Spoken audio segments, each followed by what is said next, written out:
Sam is unfortunately somebody that's probably pissed off a lot of people. And I don't think he's going to have a ton of people that are going to be too friendly to him. He may make some friends just on charm. I hope that he doesn't get sort of, seen as somebody that can be extorted, basically. There's some presumption that he's got a lot of money or his parents have a lot of money or something like that. And it's not uncommon for somebody to sort of, it certainly didn't happen to me, but, again, I come from the Albanian community, which is a very rough and tumble place. I come from the sort of streets of Brooklyn and a very sort of modest neighborhood.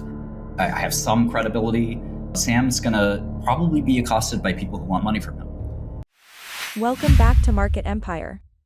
You may already know that former FTX CEO Sam Bankman-Fried is facing severe accusations connected to wire fraud, securities fraud, and money laundering filed by the U.S. Attorney for the Southern District of New York, as well as charges from the U.S. SEC for breaking securities law. Ex-Pharma executive Martin Shkreli, who was sentenced to 4 years in jail for securities fraud but was released early, has given Sam Bankman-Fried a rather extensive course on negotiating the complex ins and outs of the American penal system. In Shkreli's opinion, Sam Bankman-Fried doesn't have the right look or manner to blend in with the other convicts in prison, and he may have to resort to violence to keep himself safe. To shed his femme fatale image, Shkreli suggests that Bankman-Fried shave his head and work on his voice. He also recommends that Bankman-Fried immerse himself in rap music, an integral part of prison culture that could shed light on the social dynamics of incarceration, to learn more about prison life. In addition, Shkreli suggests that Bankman-Fried learn as much as possible about gangs and dangerous districts in major U.S. cities. This information could prove invaluable to him as he makes his way through the prison system. Shkreli, on a more serious note, says that these rules may save Bankman-Fried's life and that it's crucial to keep in mind that a prison is a terrible place, especially for the unprepared. He stresses being aware of one's surroundings and learning the ins and outs of prison culture.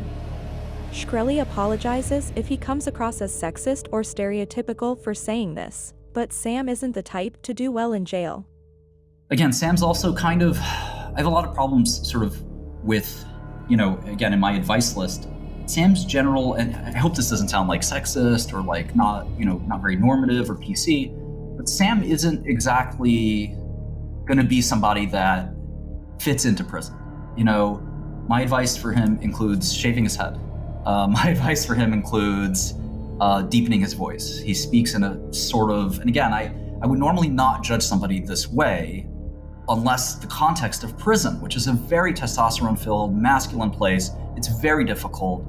There are plenty of prisoners who are trans who get by just fine in prison. I defended one trans prisoner and vouched for them in many ways and helped not protect them, so to speak, but sort of vouch for them as somebody that should be accepted. Sam is going to have a lot of issues because he's a bit of an effeminate guy, and his sort of demeanor, some people say autistic sort of sense or sensibility, is not something that goes over well in prison. People sort of expect you to be direct. They expect you to be very assertive. If you're not, it's seen as weak. You have to be quick on the uptake with sort of responses. If people get the sense that they can pick on you, they will pick on you. And, it's going to be very hard for him to sort of adjust to that sort of lifestyle. He also doesn't know anything about the streets and sort of criminal culture, which my advice to him is to pick those things up as quickly as he can.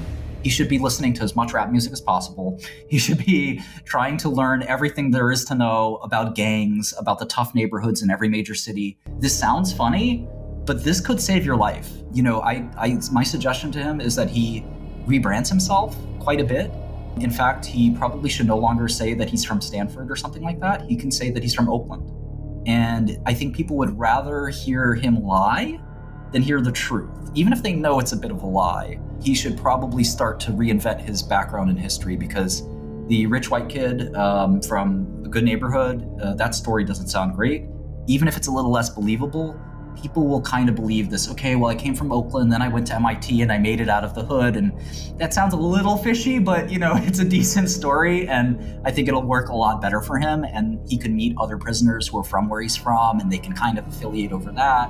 And I think he, may be in a good condition there. I was able to affiliate with virtually anyone from New York City because I know every neighborhood in New York City. I've been around.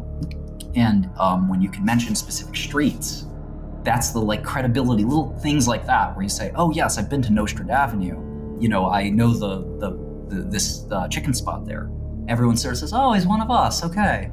But if you're like, well, I went to private school, this and that, you need people to be on your team. And, it's hard to be authentic, but also be, sort of in this space where, you're making a lot of friends. And friends can really go a long way with this. And I think that, if Sam's smart, he can survive. Again, those penitentiaries with life sentences, I wouldn't wish it on anyone. I don't wish it on Sam, no matter what he's done. It's not a way to live. It's barely life at all. And I think that, from what I've heard, he wouldn't be surviving there very long. The former FTX CEO Sam Bankman-Fried is currently living off of $250 million in debts, collateralized by a share of his parents' home. However, as the case progresses, new evidence has surfaced in court filings that suggest there may be more to the story than just his arrest and the subsequent legal actions. Alameda, Bankman-Fried's trading arm, appears to have loaned the company hundreds of millions of dollars to fund the acquisition of Robinhood shares. These stocks were put up as security for an Alameda loan. The present administration of FTX is disputing who owns the shares, which are now valued at about $450 million. Antigua, the creditor of the now-defunct exchange, and BlockFi, the cryptocurrency lender, expose a tangled network of financial activities and raise eyebrows with their questionable legality. This article also draws attention to the potential fallout from the failure of FTX and Alameda Research, which have a hidden synergistic link with common money. Such a large sum of money further exacerbates this already challenging situation that was used to purchase these shares. As the drama surrounding one of the largest corporate frauds in U.S. history plays out in and out of court, it will be interesting to see who ends up with ownership of these shares and how the case is resolved. We keep learning more. It's not intriguing to watch how Sam Bankman-Fried does in prison and whether or not he can survive by following Martin Shkreli's advice. As more details emerge, we will share them with you. Thank you for watching and leave your comments down below. Please hit the like button, share this video with your friends, subscribe to the channel, and hit the bell to be notified when we upload new videos to Market Empire.